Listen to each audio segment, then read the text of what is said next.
in Genesis. When God created a man, the purpose of God was for that man to dominate this earth. Complete dominion. Fully. Something happened, the man went down. But it took God long years, decades and thousands of years. But the real thing that God said in Genesis, when he said, I will send the seed of the woman. The climax of that is about to happen, and it's what I'm about to show to you. It's contained in this book. When we get this book after today, use it not as a book you read and drop. You are about to use it as a manual. That means you use it for prayer. You use it, you read a passage. You will not somebody that will tell you to say stop there and go into prayer. You start from there next time again. You will see that in there practical. This is what God planned, and what God actually planned in Genesis that happened through the coming of Jesus Christ. That was half of it. The real purpose of it is about to be revealed now. Now is the time. This was what God showed. Because in Genesis, the man that God created there, you will see all this in this book. The man that God created in Genesis, and the Bible said, and God breathed into man, and man became a what? A living soul. Watch, you'll find it in the book. But this was what was happening.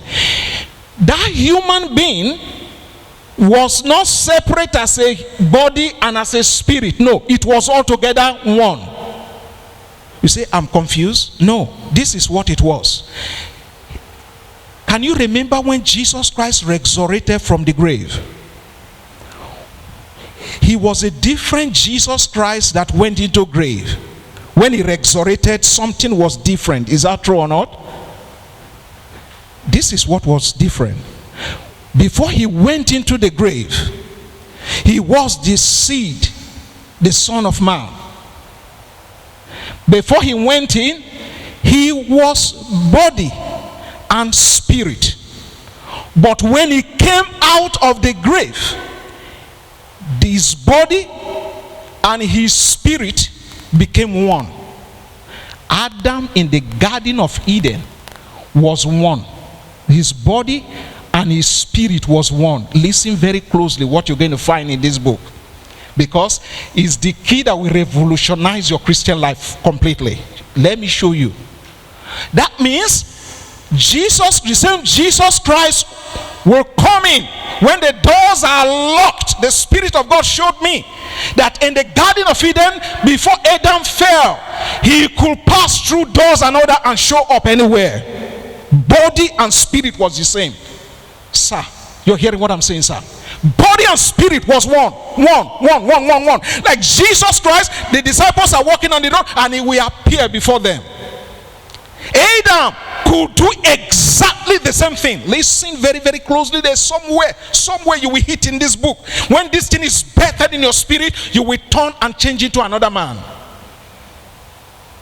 When man fell, his body was separated and his spirit was separated.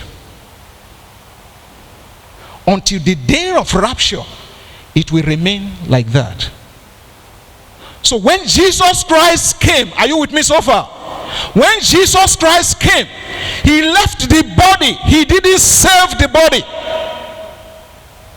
He didn't save the body, because the body, he said, it is corrupted. And Paul, he showed to Paul in Corinthians, 1 Corinthians, he said, until this corruptible would have put on incorruption. But he saved somebody. Who did Jesus save on the cross? You are about to be transformed forever. He left your body. He didn't touch your body. Didn't save it. Yet he saved somebody. He saved your spirit. So what he said, so before Jesus went to the cross, what he was saying is, the time cometh, the time is very close, the time is very close, when they that worship God will no longer worship him with their body, they will now worship through their spirit. The body will be left until the day of rapture, when the complete man will be completely. But until then, so when the disciples were asking him, how should we pray, Master? This is what he said. When you pray, when you are going to pray, when you want to pray, church, listen, when you want to pray, should you decide to pray, in the Old Testament, they face one direction. In the Old Testament, it's a physical human being talking. In the Old Testament, it's a physical person that is talking. In the Old Testament, it's human being that is talking. But Jesus said, now, when you want to pray, you will pray like this: thy kingdom come on earth as it is in heaven. This book will show you what prayer is about.